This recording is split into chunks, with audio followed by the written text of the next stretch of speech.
Hello, everybody. U.S. President Barack Obama on the road with a message. And we can get back to the business of governing and helping the American people. Shutting down the U.S. government is one thing. The next big thing before Congress is a much bigger deal for the entire world. You know, the United States is the center of the world economy, so if we screw up, everybody gets screwed up. The whole world will have problems, which is why generally nobody's ever thought to actually threaten not to pay our bills.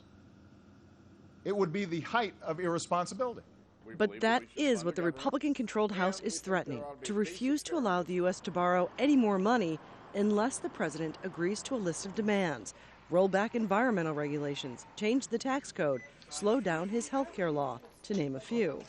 In about 2 weeks, that means the U.S. government won't have enough cash to pay all of its bills, meaning it could decide to default on its debt. The head of the International Monetary Fund describes finding a solution as mission critical. The government shutdown is bad enough, but failure to raise the debt ceiling would be far worse and could very seriously damage not only the U.S. economy, but also the entire global economy. If the U.S. defaults on its debt, some possible outcomes. Stock markets panic. The value of the dollar plummets. Banks stop lending money. Interest rates climb, making everything in the U.S. much more expensive, slowing the U.S. recovery. Economist Irene Foster says all of that puts other countries' currencies at risk. Where is capital going to flow? Because again, now we become higher risk.